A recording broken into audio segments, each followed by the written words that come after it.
एक मैसेज घूम रहा है कि भारत जोड़ने वाले मिस्त्री, यही शब्द है, मुझे कोई शर्म नहीं है बोलने में। जो उनको शर्म नहीं है जो लिख रहे हैं मैसेज, तो मुझे पढ़ने में क्या शर्म होगी। भारत जोड़ने वाले मिस्त्री जो है वो 24 तारीख से लेकर के 2 तारीख तक छुट्टी पे रहेंगे, क्योंकि उनको छुट्टी मनाने के लिए विदेश जाना है। यही व्हाट्सएप पे मैसेज आया होगा, हमको भी आता है। उस मैसेज का पीछे इतिहास क्या है हमको जानना पड़ेगा। जब यात्रा अनाउंसमेंट हुआ ना सर, हमारे जान पहचान के लोग जो भाजपा के नहीं है, उन लोगों का भी यही प्रश्न था, राहुल जी पैदल चलेंगे। हम बोले नहीं नहीं, प्रधानमंत्री जो 8,500 करोड़ का फ्लाइट खरीदे हैं ना, वो दे देंगे गिफ्ट में, रिटर्न गिफ्ट में देंगे, उससे चलेंगे। 12 करोड़ का जो कार खरीदे हैं ना, उस पे चला जाएगा। इस तरीके से नेताओं को लेकर के, खास करके विपक्ष के नेताओं को बदनाम किया गया है कि जो सामान्य बात है, उस सामान्य बात को भी हम भरोसा नहीं कर पाते हैं। और राहुल जी ने बहुत अच्छा जवाब दिया था कि हम कोई इकलौते नहीं हैं, इस देश में लाखों करोड़ों तपस्वी हैं जिनको हम किसान कहते हैं। और कोरोना की बात हो रही है ना, मैं कोरोना याद दिलाता हूं, यही फरीदाबाद शहर है, साइकिल चला करके बिहार के मजदूर गए, पैदल अपने बच्चों को पीठ पे बांध करके जो है मजदूर बिहार गए।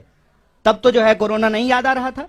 आज जब हम पैदल चले हैं कन्याकुमारी से, 100 दिन से ज्यादा चलते हुए हो गया है 3000 किलोमीटर, तब समझ में आ रहा है कि पैदल चलने का दर्द क्या होता है।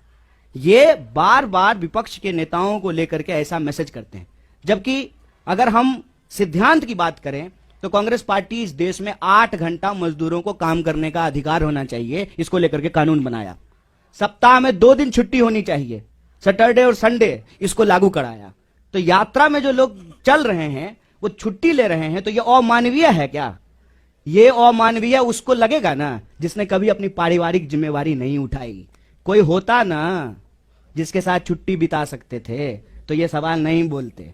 जो लोग अपने आत्ममुग्धता का शिकार होता है ना, जिसने जिंदगी में इंसान बनाया ही नहीं, क्या करेगा छुट्टी लेकर के?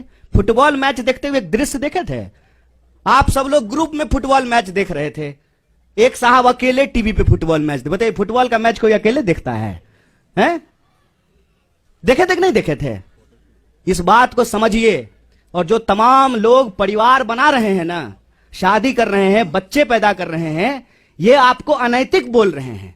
और खुद जो जिम्मेवारी नहीं निभा पाए, डर से भाग गए, क्योंकि आई लव यू कहने के बाद आई लव यू टू भी होता है और उसको निभाना भी होता है। जो ये नहीं कर पाए ना, वो अपने आप को नैतिक बोल करके आपके कंधे पे बैठे हुए हैं। आंख खोलिए साहब, परिवार चलाना एक जिम्मेवारी है, छुट्टी मिलना एक मानवीय अधिकार है, अपने रिश्तों को निभाना सामाजिक दायित्व है। हम देश का दायित्व निभा करके परिवार का दायित्व निभाएंगे, इसमें क्या बुराई है? किस लिए आप कमाते हैं? कि आपके शादी हो, बच्चे हो, परिवार हो, इसलिए कमाते हैं ना? क्या दिक्कत है इसमें? और मैं बताऊं इसका टेक्निकल कारण है, ये बात हम लोग बोलना नहीं चाहते थे।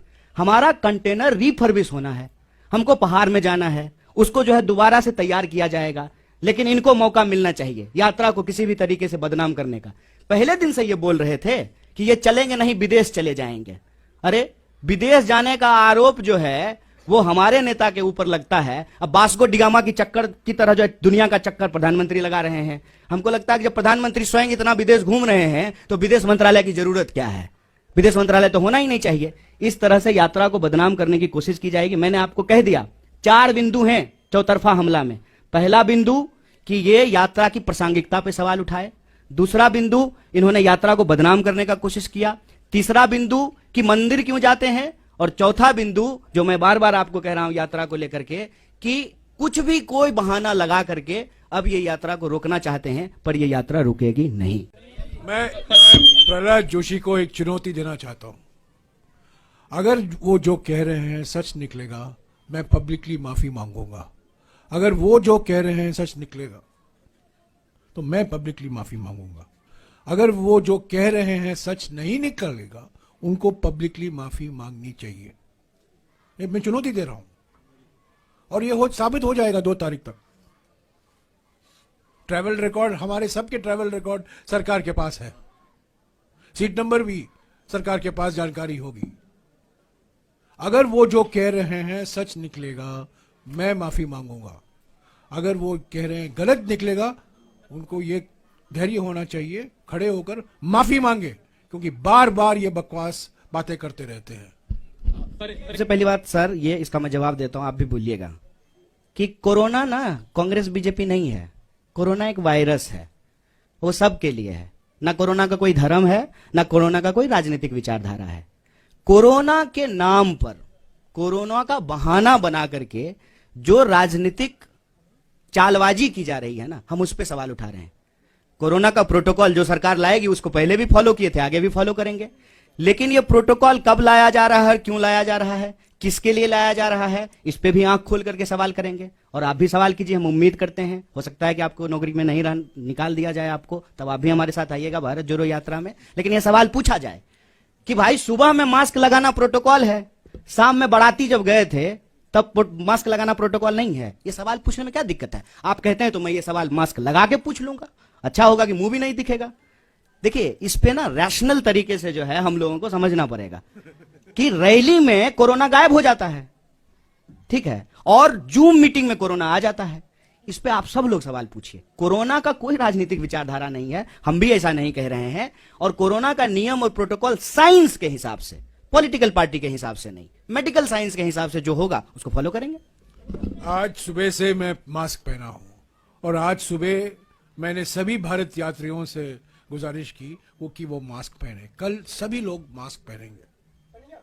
आज कुछ लोग, एक मिनट, आज कुछ लोग मास्क पहने क्योंकि हमारे पास 250 मास्क नहीं थे, पर मेरे पास थे तो मैंने पहना, और कल सब लोग पहनेंगे। अगर मास्क पहनना जरूरी है, हम पहनेंगे, उसमें क्या है।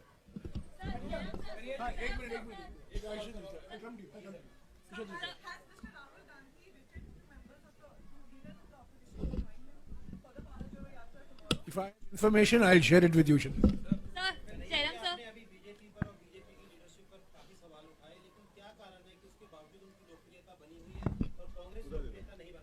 देखिए, मैंने उनके सवालों के जवाब दिए। मैं भाजपा के ऊपर अपना समय न कभी नहीं बर्बाद करूंगा साहब। सवाल हम हमेशा देश की जनता के लिए उठाते हैं। रोजी का सवाल, रोजगार का सवाल, भर्ती का सवाल, किसान का सवाल, मुआवजा का सवाल, महिला सुरक्षा का सवाल, सामाजिक न्याय का सवाल, हम ये उठाते हैं सवाल। भाजपा को लेकर के जो हमने कही है ना, ये हमने उनको उनकी भाषा में जवाब दिया है। लोकप्रियता तो आपकी भी कृपा है साहब मैं इस पे बोलना नहीं चाहता हूं गए हैं, ये बड़ी चिंता की बात है। लेकिन भाजपा के एक मंत्री ने कहा है कि फिर गाना गा देंगे, कोरोना चला जाएगा, गो कोरोना गो। सुने कि नहीं? भाजपा के एक मंत्री ने पार्लियामेंट के प्रीमाइस में कहा कि पिछली बार भी हम गाना गा दिए थे, गो कोरोना गो, कोरोना चला गया, इस बार कोरोना आएगा फिर हम गाना गा देंगे, गो कोरोना गो। हम ये नहीं कह रहे हैं, हम ये कह रहे हैं कि हम साइंस में बिलीव करते हैं। जो भी प्रोटोकॉल सरकार का होगा, जो एडवाइजरी होगा, उसको फॉलो करेंगे।